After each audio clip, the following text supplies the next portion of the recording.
গ্রীষ্ম বর্ষা বিনীতি ভরসা। হ্যাঁ, বিনীত শপিং সিটি। নমস্কার, আপনারা দেখছেন হুগলি আপডেট। আপনাদের সঙ্গে আমি উষা। আসছি খবরে। শর্ট সার্কিটে চলন্ত গাড়িতে আগুন। দুর্গাপুরে কাদা রোডে দমকল বাহিনী এসে আগুন নিয়ন্ত্রণে আনে। দাউ দাউ করে জ্বলে গেল 4 চাকা গাড়ি। থমকে গেল 19 নম্বর জাতীয় সড়ক। ব্যাপক চাঞ্চল্য দুর্গাপুর থানার কাদা রোড এলাকায়। ঘটনাস্থলে দমকলে একটি ইঞ্জিন ও দুর্গাপুর থানার পুলিশ। স্থানীয় সূত্রে জানা গেছে, একটি 4 চাকা গাড়ি দুর্গাপুর দিক থেকে আসানসোলের দিকে আসছিল। গাড়িটি সার্ভিসিং করানোর জন্য নিয়ে যাওয়া হচ্ছিল। তখনই সেই 4 চাকার গাড়িটিতে অগ্নিসংযোগ ঘটে। আগুনের তীব্রতা এতটাই ছিল, গাড়িটি ক্ষতিগ্রস্ত হয়। দমকল বাহিনী বেশ কিছুক্ষণের প্রচেষ্টায় নিয়ন্ত্রণে আসে আগুন এবং দুর্গাপুর থানার পুলিশ ও ট্রাফিক গার্ডের তৎপরতায় স্বাভাবিক হয় যান চলাচল। দমকলের আধিকারিক রাজীব ঘটক এ ব্যাপারে কি জানাচ্ছেন শুনবো। আইসি থেকে আমাদের কাছে ফোন এসেছিল যে একটা গাড়িতে আগুন লেগে গেছে। আমরা এসে এখানে দেখলাম যে একটা কেয়া কোম্পানির গাড়িতে আগুন লেগে গেছে। সে খোঁজ খবর দিয়ে জানা গেল এটা সার্ভিসিং করতে এসেছিল, স্টেজ টাইমে বেরিয়েছে, রাস্তার মধ্যে আগুন লেগে গেছে। কী কারণে লাগতে পারে? শর্ট সার্কিট হতে পারে, তাছাড়া কোনো কারণ নেই। কোনো ক্ষয়ক্ষতি হয়েছে? গাড়িটা পুরোটাই নষ্ট হয়ে গেছে। চালক সবাই ইঞ্জিন কেউ নেই। আপনার নাম বলুন। সুজিত ঘটক, সাউথ বিশ্ব দুর্গাপুর। অন্যদিকে প্রত্যক্ষদর্শীরা কি জানাচ্ছেন শুনবো। আপনি ওই দিক দিয়ে গাড়িটা আমরা দেখছি আগুনটা লেগেছে, মানে শর্ট সার্কিট হয়ে পরে আগুনটা হয়ে যায়। আপনি কোথায় কিসে ছিলেন? আমি বাইকে ছিলাম, বাইক দিয়ে আসছি। কজন ছিল গাড়িতে? গাড়ি একজন ছিল। হ্যাঁ, তো কি দেখলেন? গাড়িটা জ্বলছে গাড়িটা মানে 2 মিনিট আন্দারের মধ্যে আগুনটা পুরো বেড়ে গেল পুরো, তারপরে আপনি দাঁড়িয়ে গেলেন। ড্রাইভার কি দেখলেন? যে গাড়ি চালাচ্ছিল সে কি পার হয়ে গেল, কি বেরিয়ে গেছে? বেরিয়ে গেছে। তারপরে তারপরে সাইড করে দাঁড় করে দিল। তারপরে ফায়ার ব্রিগেডকে ফোন করা হলো, আমাদের স্যারকে ফোন করা হলো। আপনার নাম? মানিস সাহ। কৌশিক ঘোষের রিপোর্ট, হুগলি আপডেট। নির্বাচন কমিশনের বিরুদ্ধে পথে নামলো তৃণমূল কংগ্রেস। পান্ডুয়ায় বিক্ষোভ মিছিল বের হলো শহরে। নির্বাচন কমিশনারের এসআইআর মানছি না, মানব না। নির্বাচন কমিশনারের বিরুদ্ধে এক পদযাত্রা বের হলো পান্ডুয়ায়। পদযাত্রা মন্ত্রী বেচারাম মান্না, বিধায়ক তপন দাশগুপ্ত, রত্না দেনা, সঞ্জয় ঘোষ সহ অন্যান্য নেতৃত্ববৃন্দ পান্ডুয়া জিটি রোড ধরে বিশাল এই প্রতিবাদ যাত্রা পান্ডুয়া পরিক্রমা করে। ফটোটা পিছন দিয়ে করবে।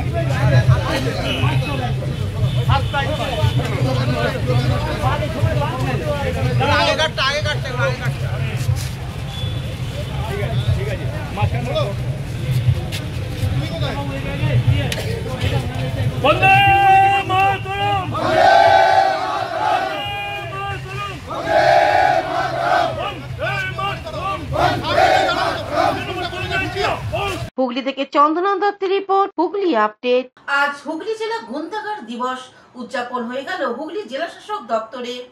পশ্চিমবঙ্গ সরকারের জনশিক্ষা প্রসার ও গ্রন্থাগার পরিষেবা বিভাগের উদ্যোগে এবং স্থানীয় গ্রন্থাগার কীর্তকের ব্যবস্থাপনায় সারা রাজ্যের সঙ্গে হুগলি জেলাতেও কেন্দ্রীয়ভাবে সাধারণ গ্রন্থাগার দিবস পালিত হলো হুগলি জেলা শাসক কার্যালয়ে গতিধারা হলে। গ্রন্থাগার দিবস উপলক্ষে আয়োজিত অনুষ্ঠানে উপস্থিত ছিলেন কীর্তকের কার্যকরী সভাপতি তথা অতিরিক্ত জেলা শাসক উন্নয়ন অমিতেন্দু পাল, সচিব ও জেলা গ্রন্থাগার আধিকারিক ডক্টর ইন্দ্রজিৎ পান, জেলা জনশিক্ষা প্রসার আধিকারিক সুদীপ্তা মজুমদার, হুগলি জেলা পরিষদের শিক্ষা তথ্য ও সংস্কৃতি দপ্তরের কর্মদক্ষ ও মেন্টর সুবীর মুখোপাধ্যায়, চন্দ্রনগর পৌর নিগমের মহানাগরিক রাম চক্রবর্তী, হুগলি চুঁচুড়ার পৌরসভার পৌরপ্রধান অমিত রায়। তারা একযোগে প্রদীপ প্রজ্বলনের মধ্য দিয়ে অনুষ্ঠানের সূচনা করেন। বর্তমান প্রজন্মের ছেলেমেয়েরা মোবাইলমুখী হওয়া ক্রমশ সকলের গ্রন্থাগার বিমুখ হয়ে উঠছে। পুনরায় সকলে যাতে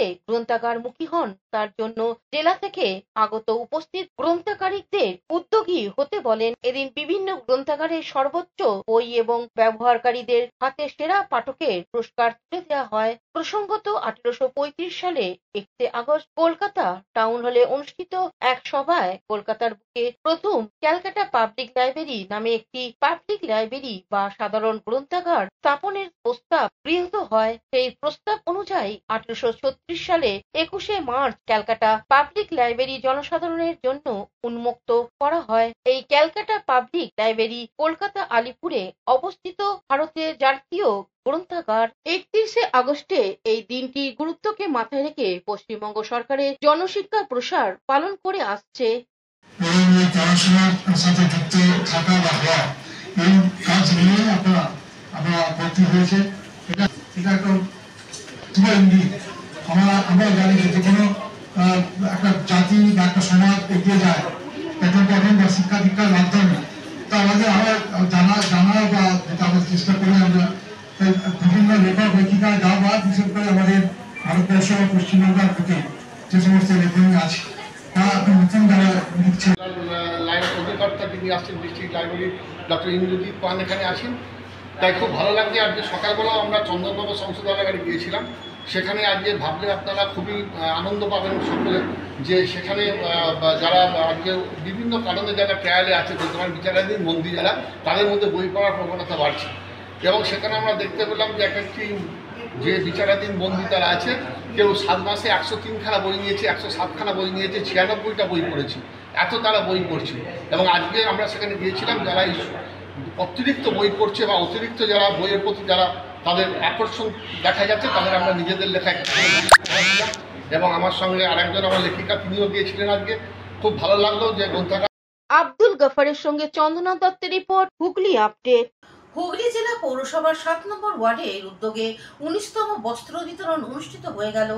19তম বস্ত্র বিতরণ ও মাধ্যমিক কৃতি ছাত্রছাত্রী সম্বর্ধনা অনুষ্ঠান অনুষ্ঠিত হল চুঁচুড়া পৌরসভার 7 নম্বর ওয়ার্ড তৃণমূল কংগ্রেস কমিটি ও বাংলার হৃদয়ে মমতা সোশ্যাল মিডিয়ার যৌথ উদ্যোগে এবং ওয়ার্ড যুব সভাপতি স্বরূপ দত্তর ব্যবস্থাপনায়। উদ্যোগে কাউন্সিলর রীতা দত্ত প্রদীপ প্রজ্বলন করে শুভ সূচনা করলেন। হুগলির সাংসদ রচনা ব্যানার্জি উপস্থিত ছিলেন। চুঁচুড়া পৌরসভার পৌরপ্রধান অমিত রায় ও আইনজীবী উজ্জ্বল চক্রবর্তী, কাউন্সিলর ঝন্টু বিশ্বাস, দেবযানী দত্ত, শ্যামাপ্রসাদ মুখার্জি, জয়দেব অধিকারী, চুঁচুড়া শহর সভাপতি সঞ্জীব মিত্র, যুব সভাপতি তন্ময় রায়, জেলা পরিষদের কর্মাধ্যক্ষ নির্মাল্য চক্রবর্তী, সমাজসেবক স্বপন দত্ত, দেবশ্রী ব্যানার্জি সহ অন্যান্য বিশিষ্ট ব্যক্তিবর্গ। উপস্থিত ব্যক্তিদের প্রথমে সম্বর্ধনা জানানো হয় ব্যাচ ও উত্তরীয় মাধ্যমে। রচনা এসেছিল এখানে আপনাদের কাছে, আমাদের এমপি বস্ত্রদান হয়েছে, স্কলারদের এখানে প্রাইজ দেওয়া হয়েছে, তার জন্য আমি আন্তরিকভাবে কৃতজ্ঞতা জানাচ্ছি। এখানে অ্যাডভোকেট সাহেব আছেন, আমাদের ভাই একটা গান করছেন এত সুন্দর, রীতা আছে এখানে, স্বপন এবং আমার এই এলাকার গুরুজনেরা, মা ভাই বোনেরা। একটা সময় এই এলাকায় প্রচুর এসছে, যখন ছাত্র যুব রাজনীতি করতাম অনেক এসছে আগে। হুগলি থেকে পানুপালের সঙ্গে চন্দনা দত্তের রিপোর্ট, হুগলি আপডেট। এখন নিয়ে নেব বিজ্ঞাপন বিরতি। বিরতির পর ফিরে আসছি খবরে।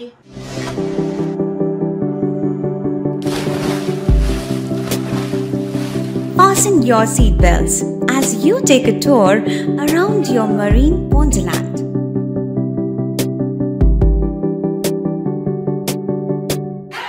Spend a day at Aqua Marina and enjoy an array of water slides that give you butterflies in your tummy.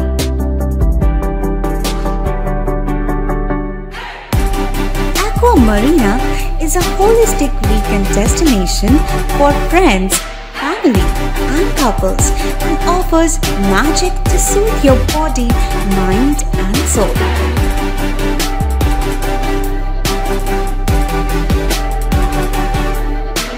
Aqua Marina, your customized magician. Welcome aboard and see the magic unfold. শীত, গ্রীষ্ম, বর্ষা, বিনীতি ভরসা। হ্যাঁ, বিনীত shopping city. যে কোনো মরশুমের readymade জামা কাপড় পাওয়া যায় একই ছাদের তলায়।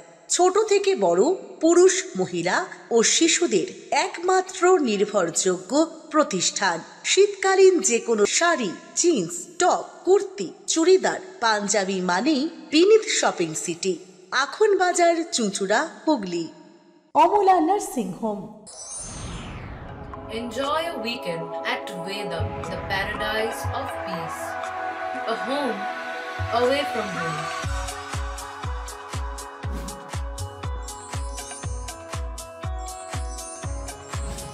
See yourself resonating with the nature. Vedam welcomes you to create your best memories. বিরতির পর ফিরে এলাম খবরে। আজ রাধা অষ্টমী। শৈবতীর্থ তারকেশ্বরে সাড়ম্বরে পালিত হলো রাধা অষ্টমী।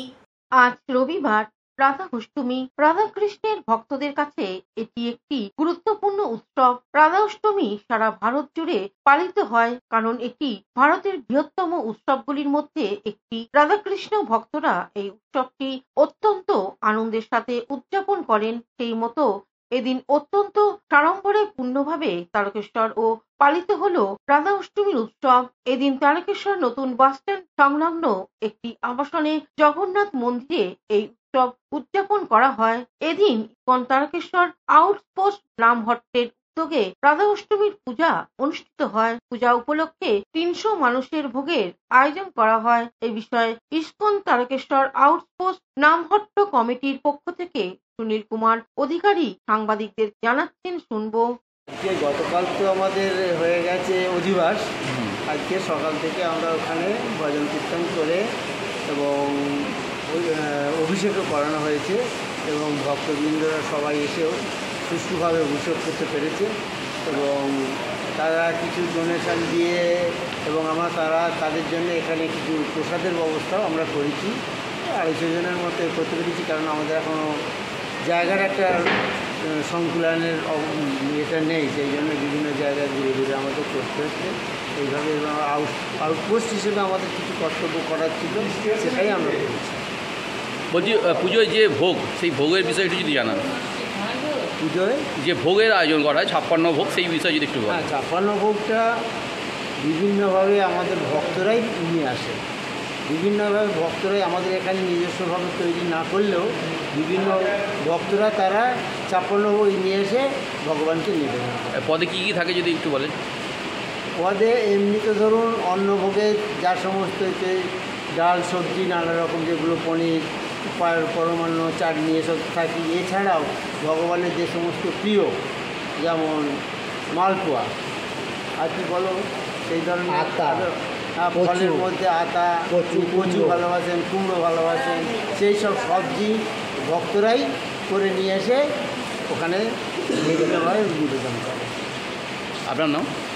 আমার নাম সুশীল কুমার অধিকারী। সুদর্শন কৃপাময় দাস আমার দীক্ষিত নাম। ধন্যবাদ। হুগলি তারকেশ্বর থেকে আশিস কুমার ঘোষের রিপোর্ট, হুগলি আপডেট। ব্যান্ডেল সর্বপল্লী দুর্গোৎসব কমিটির উদ্যোগে এক স্বেচ্ছায় রক্তদান শিবির অনুষ্ঠিত হয়ে গেল। ব্যান্ডেল সর্বপল্লী দুর্গোৎসব কমিটির পরিচালনায় ও সর্বপল্লী স্পোর্টস অ্যান্ড সোশ্যাল ক্লাবের উদ্যোগে প্রথম পর্যায়ে 17তম রক্তদান শিবির ও বিকেলে দ্বিতীয় পর্বে প্রথম বর্ষের অঙ্কন প্রতিযোগিতা অনুষ্ঠিত হলো। প্রদীপ প্রজ্বলন করে রক্তদানের শুভ সূচনা করেন চুঁচুড়ার বিধায়ক অসিত মজুমদার। প্রধান অতিথি হিসেবে উপস্থিত ছিলেন চন্দননগর পুলিশ কমিশনারেটের এসিপি শেখ ইমতিয়াজ খান। উপস্থিত ছিলেন 4 নম্বর ওয়ার্ড কাউন্সিলর সরস্বতী পাল, 5 নম্বর ওয়ার্ড কাউন্সিলর মৌসুমী সাহা, ওলাইচণ্ডীতলা অজয় সংঘ ক্লাবের সেক্রেটারি সুভাষিস চন্দ্র, সর্বপল্লী দুর্গোৎসব কমিটির পক্ষ থেকে শান্তনু সাহা, গোপাল ঘোষ, মানুষ ঘোষ, সমাজসেবক অসিত দাস, তারাপদ দাস, এছাড়াও ক্লাবের বিভিন্ন সদস্য ও সদস্যরা, এলাকার বিশিষ্ট ব্যক্তিরা। উপস্থিত ব্যক্তিদের প্রথমে গোলাপ ও ব্যাচ পরিয়ে সংবর্ধিত করা হয়। এরপর একে একে সকলে নিজেদের বক্তব্য রাখেন। এখানে প্রায় 50 জন রক্তদাতা রক্তদান করেন। রক্তদাতাদের উৎসাহ করতে এসিপি স্যার এবং কাউন্সিলর মৌসুমী সাহা এবং ক্লাবের পক্ষ থেকে প্রত্যেককে গোলাপ দেওয়া হয়। পরে সংবাদ মাধ্যমে মুখোমুখি হয়ে রক্তদান ও অঙ্কন প্রতিযোগিতা প্রসঙ্গে সর্বপল্লী স্পোর্টস অ্যান্ড কালচার সোসাইটির সম্পাদক গোপাল ঘোষ কি জানাচ্ছেন, শুনবো। সর্বপল্লী স্পোর্টস অ্যান্ড সোশ্যাল ক্লাবের পক্ষ থেকে প্রতি বছরের মতো আমাদের এই শারদোৎসবের প্রাক মুহূর্তে আমরা রক্তদান শিবির করে থাকি। কারণ আপনারা জানেন যে রক্তদান শিবির করাটার উদ্দেশ্য হলো এই সময়টা যত শারদোৎসব এগিয়ে আছে, সব দুর্গাপুজোর সময় বিশেষ করে একটা রক্ত সংকট পরিস্থিতি দেখা যায় এবং সমস্ত বাড়াবাড়ি ক্লাব শারদোৎসবে ব্যস্ত হয়ে পড়ে। সবাই করে, আমরাও করি। তারই মধ্যে আমরা এই সময়টা বেছে নিই যাতে এই সিচুয়েশানটাতে যাতে ব্লাডের ক্রাইসিসটা না হয়, যার জন্য আমরা এই বছর এই রক্তদান শিবিরে আমি প্রায় প্রত্যেকবার আসি। রক্তদান শিবির হলে আমি কিছু আমার যা সামর্থ্য সেই অনুসারে আমি সেখানে একটু অনুদান দিয়ে থাকি, কারণ আমার বয়স হয়ে গেছে। আমার যেদিন দরকার পড়বে রক্ত বা আমার পরিবারে, তখন কিন্তু এদের কাছেই আমার দৌড়াতে হবে। সুতরাং এইটুকু সামাজিক কর্তব্য আমার মনে হয় যাদের সামর্থ্য আছে প্রত্যেককে এগিয়ে এসে করা উচিত। না হলে এইসব রক্তদান শিবির চলবে না, প্রয়োজনে কিন্তু আমরা কেউ রক্ত পাবো না। এইটুকু সকলের উদ্দেশ্যে আমি বলতে চাই। হুগলি থেকে চন্দ্রনাথ দত্তের সঙ্গে অভিষেক গুপ্তার রিপোর্ট, হুগলি আপডেট। এখনকার মতন খবর এই পর্যন্তই। প্রতিদিন দেখুন হুগলি আপডেট। নমস্কার।